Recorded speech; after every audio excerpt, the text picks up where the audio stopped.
Boas, como vai? Eu sou o professor Adilson Sanches e estarei com vocês nos próximos momentos para estudarmos o novo CPC, a sua influência no processo previdenciário. Nós estamos tratando exatamente do plantão de dúvidas sobre o novo CPC e eu particularmente vou abordar a questão previdenciária. Vocês podem encaminhar seus e-mails para realizar as suas questões, seus questionamentos, colocar as suas dúvidas. Vocês estarão observando para o endereço eletrônico que está aí exposto na sua tela. Eu sou Adilson Sanches, professor de Direito Previdenciário de graduação e pós-graduação. Sou coordenador dos cursos de especialização em Direito do Trabalho e Previdenciário da nossa querida ESA. Conferencista pela OAB desde 1987, tenho várias obras a respeito da advocacia previdenciária, em matéria previdenciária, portanto. Estou aqui na ESA já há 14 anos com o nosso curso Advocacia Previdenciária.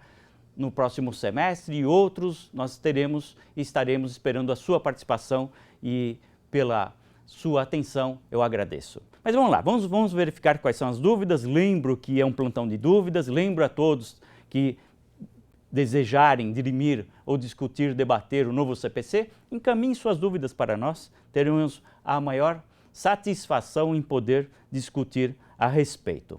A primeira questão proposta do colega se refere se com o novo CPC ainda há necessidade de, antes de promover a ação judicial, de antes de ingressar a ação judicial em matéria previdenciária, lembro que nós estaremos tratando o novo CPC em relação ao processo previdenciário, né? Se haveria necessidade de ingressar na via administrativa, se há necessidade de um requerimento administrativo.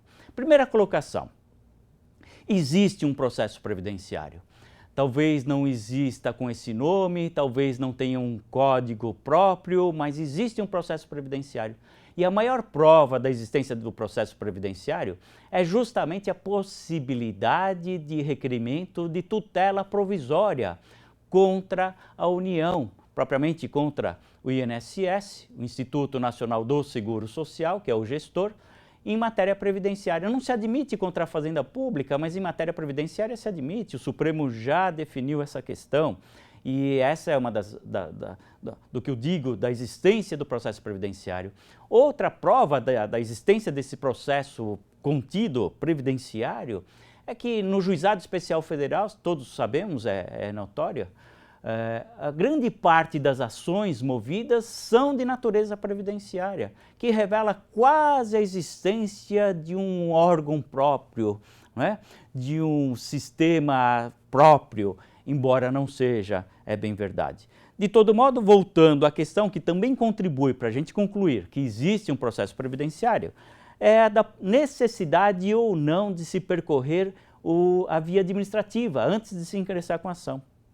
E por que nós temos a curiosidade de tratar desse assunto? Porque o novo CPC, ele traz no seu artigo 3º, que vocês poderão estar vendo, a seguinte proposição: não se excluirá da apreciação jurisdicional ameaça ou lesão a direito. Não se excluirá, portanto, a ameaça ou lesão de direito do crivo do judiciário.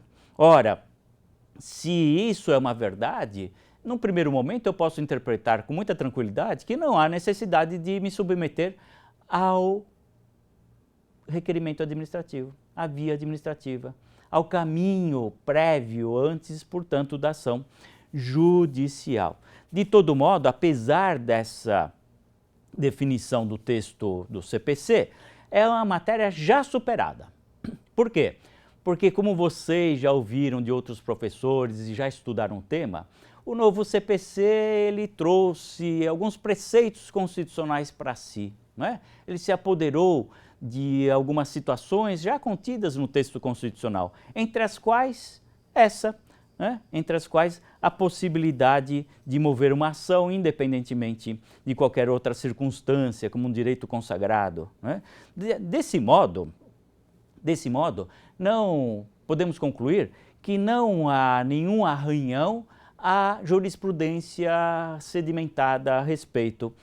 Me refiro propriamente ao recurso extraordinário 631-240, que, julgado em 2013 para 2014, o Supremo Tribunal Federal reconheceu que, embora o artigo 2º e 5º, inciso 35 da Constituição, determine essa prerrogativa de buscar o judiciário, o Supremo Tribunal reconheceu que não fere o texto constitucional, vou passar a sequência do julgado, isso, não fere o texto constitucional a exigibilidade de um prévio requerimento administrativo. Mas vejam só, pontualmente falando, em que circunstâncias? Vou ler. A concessão de benefício previdenciário depende de requerimento do interessado, não se caracterizando ameaça ou lesão a direito antes de sua apreciação e indeferimento pelo INSS. Pronto, contemplou o Supremo que o fato de ter que passar inicialmente pela via administrativa não retira essa questão que é constitucional, não fere o meu direito de mover a ação. Né? É apenas um requisito prévio, mas ele restringe em que circunstâncias, e é bom que a gente deixe isso muito claro. Em que circunstâncias? Né? Nas seguintes circunstâncias. Eu devo ingressar na via administrativa, mas não necessariamente esgotá-la, não necessariamente exaurir essa via administrativa. E somente se exige que eu ingresse na via administrativa nas seguintes proposições. Na hipótese de pretensão de revisão, restabelecimento ou manutenção do benefício anteriormente concedido. Né? Considerando que o INSS tem o dever legal de conceder a prestação mais vantajosa, o benefício mais interessante ao segurado. O pedido pode ser formulado diretamente em juízo, salvo se depender do quê? De matéria fática. Assim, na ação de revisão de benefício, também se coloca restabelecimento ou manutenção do benefício, eu não me obrigo a percorrer a via administrativa, já posso ingressar com a ação diretamente, em consonância com o artigo 3º do novo CPC, exceto se tiver envolvida alguma matéria fática, em que eu preciso produzir, portanto, elementos de contraditório. A ideia é justamente essa. Não havendo contraditório, não há por que buscar o judiciário. O judiciário, portanto, dirime uma lide, um conflito de interesses, um bem resistido. Assim, há necessidade de caracterizá-lo. Como eu faço? Por meio do pedido administrativo, do requerimento administrativo. Né? Assim, a concessão de benefícios previdenciários, dispôs o Supremo, depende de requerimento do interessado, não se caracterizando ameaça ou lesão a direito, e isso fica bem claro para todos nós. Quem quiser acompanhar esse julgado, eu trago aqui para vocês, isso, eu trago aqui para vocês, deixa eu verificar, eu trago para vocês, é o RE 674911, né? E vocês têm aí estampado, vocês têm aí o endereço eletrônico que podem ter acesso a esse site. Em resumo, o artigo 3º do CPC de 2015 afasta a necessidade de percorrer a via administrativa? Não necessariamente. Em que hipótese eu devo percorrer a via administrativa? Na hipótese de concessão de benefício, manutenção, restabelecimento, especialmente quando há necessidade de verificação fática, né, de produção de elementos para que haja recusa do INSS. Uma vez ingressada na via administrativa, eu preciso esgotar os recursos, preciso recorrer até o final? Não há necessidade. basta o indeferimento. Ah, mas eu estou com 1 ano e tanto esperando uma definição do INSS. Bom, pelo fato da não manifestação do INSS, eu já tenho a prerrogativa de ingressar com a ação judicial, bastando demonstrar ao juiz essa demora para fixar meu direito ou não por parte do INSS. E eu posso ingressar diretamente com a ação judicial em que hipóteses? São as questões apresentadas. Pode ingressar na hipótese de revisão do benefício em que não há necessidade de matéria de prova. Assim, em matéria de concessão do benefício, eu devo ingressar na via administrativa. Em matéria de revisão, quando não há necessidade de produzir prova, eu não necessito ingressar na via administrativa. Um exemplo, estou doente e a minha doença leva a uma incapacidade. Mas o que me dá direito ao benefício não é propriamente a patologia, a doença, é a incapacidade. Há necessidade, portanto, de requerer esse benefício administrativamente. Se tiver o indeferimento, porque entendeu o médico perito do INSS que eu, embora tenha patologia, eu não tenho incapacidade, isso me autoriza a mover a ação judicial. Em que situação que eu não preciso percorrer a via administrativa? Naquela situação que é notoriamente indeferida pelo INSS, naquela situação em que o INSS, todos sabem, não admite a hipótese, sendo matéria de direito especialmente, como é o caso da desaposentação, como é o caso de tantas outras situações em que eu postulo a revisão de benefício por uma questão voltada à interpretação da lei, propriamente a aplicação da lei, como é o caso da revisão do teto, do melhor benefício e assim por diante. Então essa questão fica superada, tá bom? Ótimo. Espero ter começado bem. Né? Há uma segunda pergunta. Já que eu posso ingressar com ação judicial, eu posso fazê-lo perante o Juizado Especial Federal? Sim. O juizado nada mais é do que um rito, um procedimento, um caminho, né, que vai se desenvolver essa ação judicial. Mas a pergunta propriamente não é essa. A pergunta do colega é o seguinte: aplica-se o novo CPC aos juizados especiais federais? Essa é a pergunta. Bom, precisamos fazer um estudo. Trouxe aqui para vocês o texto legal para que a gente possa estudar. Propriamente o artigo 1046 do CPC atual. Vou ler. Ao entrar em vigor este Código, suas disposições se aplicarão desde logo aos processos pendentes, ficando revogado o CPC anterior, de 73. As disposições de 73 relativas aos procedimentos sumário e aos procedimentos especiais que forem revogados, aplicar-se-ão às ações propostas e não sentenciadas até o início da vigência deste Código. A simples leitura do 1046 remete a entendermos que se mantém o rito sumaríssimo, se mantém o JEF. Né? Vamos ver o parágrafo 2º desse novo CPC, desse artigo 1046. Permanecem em vigor, olha só que interessante, permanecem em vigor as disposições especiais dos procedimentos regulados em outras leis, aos quais se aplicará supletivamente este Código. Podemos então interpretar que não houve revogação, não houve afastamento, não houve prejuízo à lei que rege o Juizado Especial Federal, exatamente a Lei 10.259. Por quê? Porque o CPC de 2015 a preserva, na medida que é uma lei especial, é uma lei específica, que traz um procedimento próprio. Né? Reforça esse meu pensamento, o próprio texto do CPC no seu artigo 45, que nós vamos estudar. Artigo 45.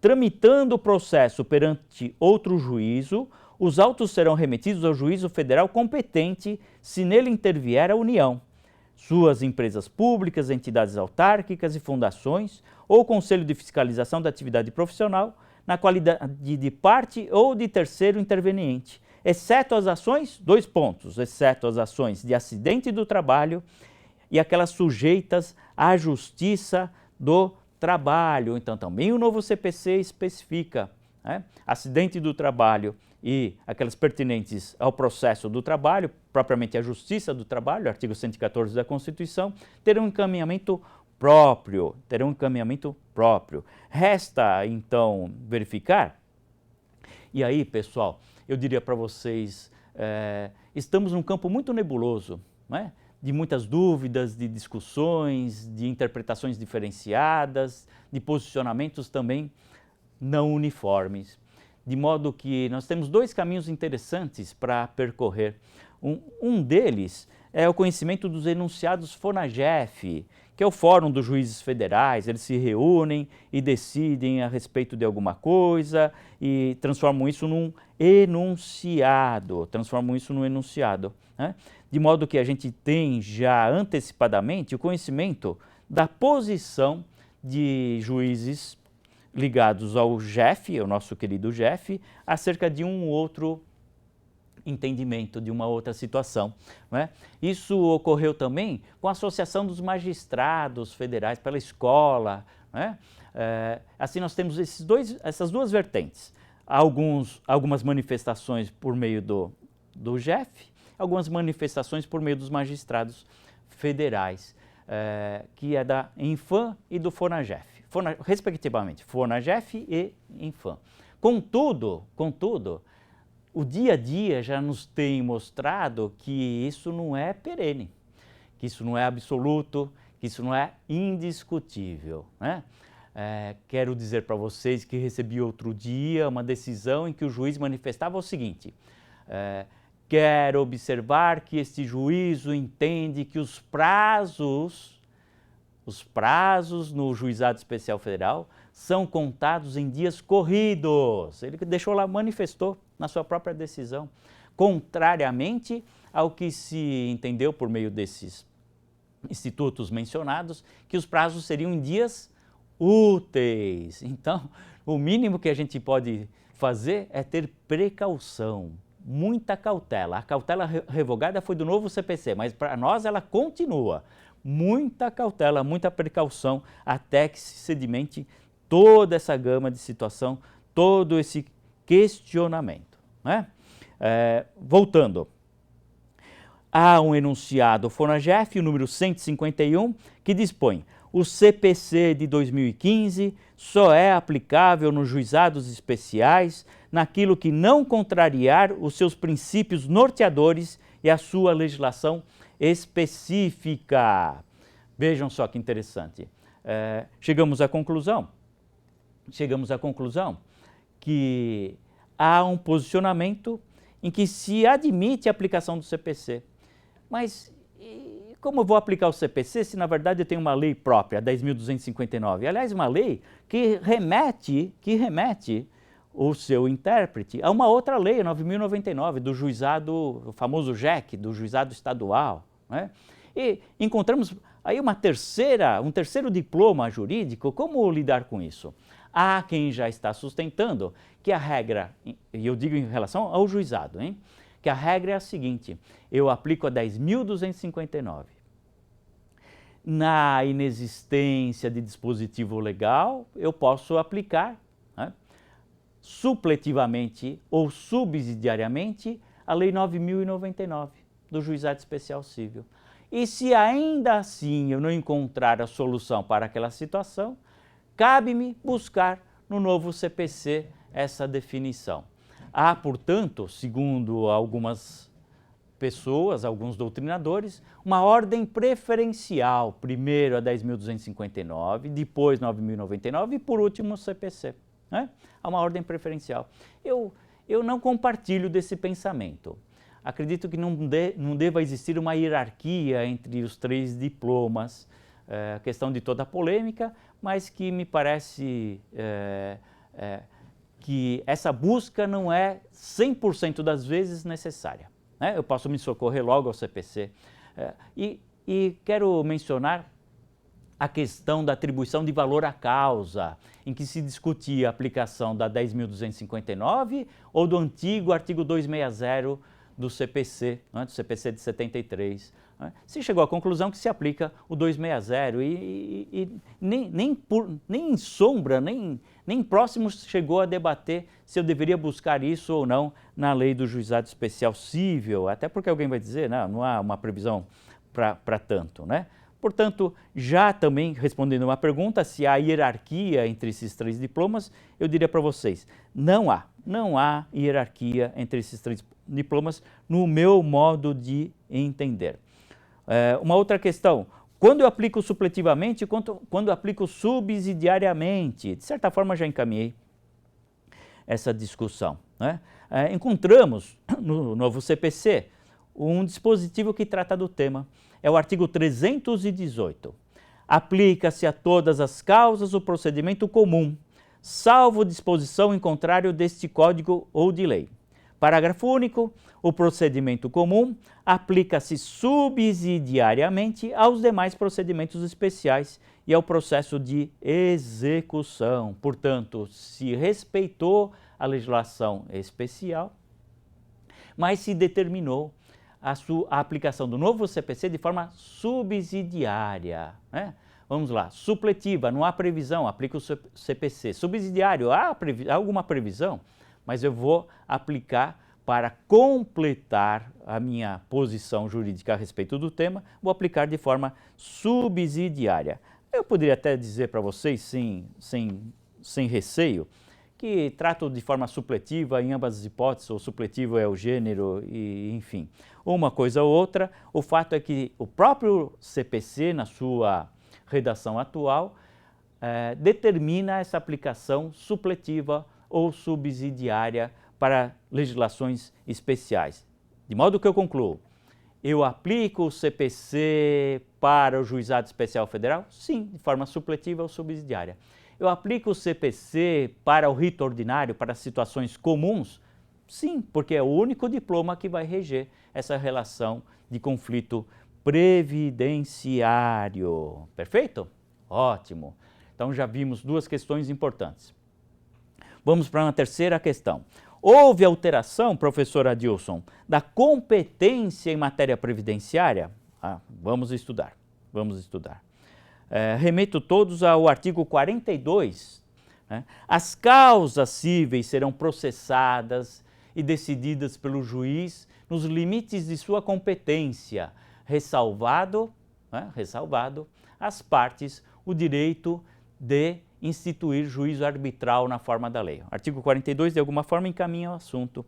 Vale lembrar, as causas serão processadas e decididas pelo juiz nos limites de sua competência. Trato, portanto, de medida de jurisdição, de limite da jurisdição, que chamamos de competência. Qual é a competência para apreciação da lide previdenciária? É a questão a ser discutida, né? Uma primeira colocação. Eu, particularmente, entendo que não há possibilidade de estender juízo arbitral para a causa previdenciária. Então, já começo por aí. Segunda colocação. Artigo 43 do novo Código. Determina-se a competência no momento do registro ou da distribuição da petição inicial. Parece uma bobagem, mas é uma previsão agora que reforça a da Lei 10.259 quando tratamos do Juizado Especial Federal. Qual seja, eu vou verificar, já que o rito sumaríssimo, o Juizado Especial Federal, tem uma definição em razão do valor atribuído à causa, eu vou verificar esse valor, que é até 60 salários mínimos, na data da distribuição da ação. Se nos considerávamos carentes em razão dessa definição, o artigo 43 do novo Código não deixa margem a qualquer dúvida e ainda reforça, sendo irrelevantes as modificações do estado de fato ou de direito ocorridos posteriormente, salvo quando suprimirem órgão judiciário ou alterarem a competência absoluta. Portanto, tratamos também de competência absoluta. Se mantém a competência absoluta, professor? Sim, se mantém. Qual é a competência absoluta que eu reclamo nesse momento? A do JEF, a do rito sumaríssimo, a do artigo 3º da Lei 10.259. A competência para percorrer o rito sumaríssimo está relacionada ao valor atribuído à causa. E ela será absoluta. E no que isso interfere o andamento do processo, é que a competência absoluta pode ser de ofício declarada e a qualquer momento, né? Em outras palavras, nesse particular, pessoal, ainda nós vamos ter a situação de ficar atravessando a Avenida Paulista, né? Quem advoga aqui na capital sabe do que eu estou falando, né? Ainda vão remeter para lá, voltar para cá, volta e vai e assim por diante. Vale a pena também mencionar o artigo 64, né, que a incompetência absoluta ou relativa será alegada como questão preliminar de contestação. Já não se faz a exceção como peça autônoma, se insere já em preliminar de contestação. Isso deve ser observado, já que tratamos de um relacionamento conflituoso com o INSS, deve ser observado pelo INSS. Né? Outra situação interessante também para colocar para vocês é o contido no artigo 44, do novo CPC.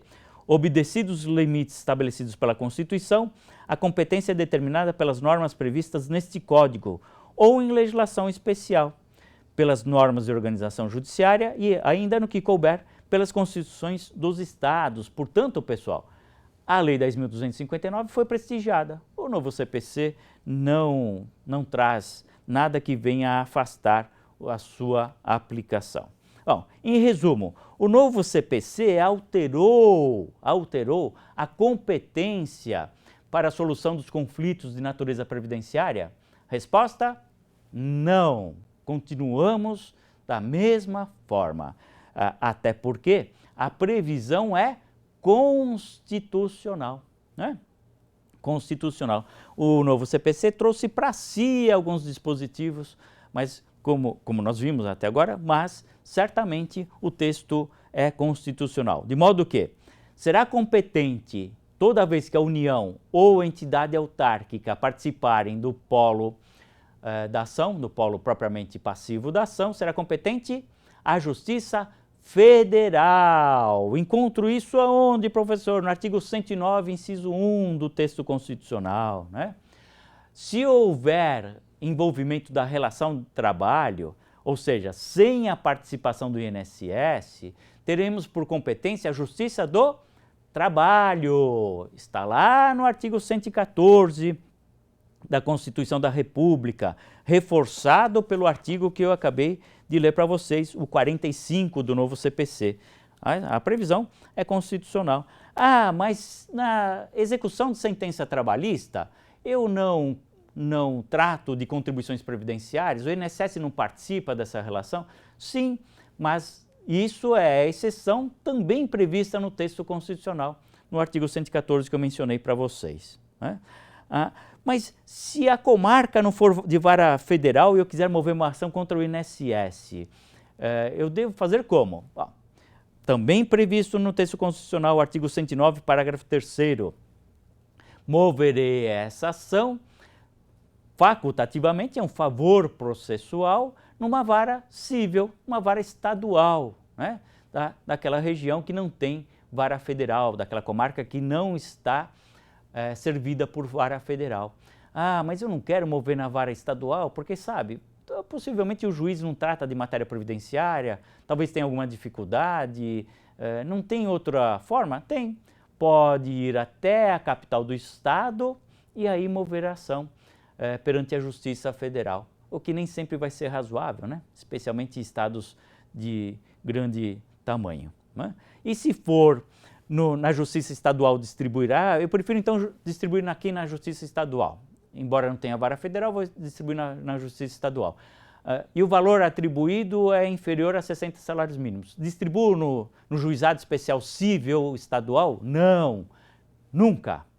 Nunca, não se cogita do JEC em matéria previdenciária. Vai distribuir numa vara civil, uma vara comum, né? Sem observar o rito nesse aspecto. O rito será o ordinário.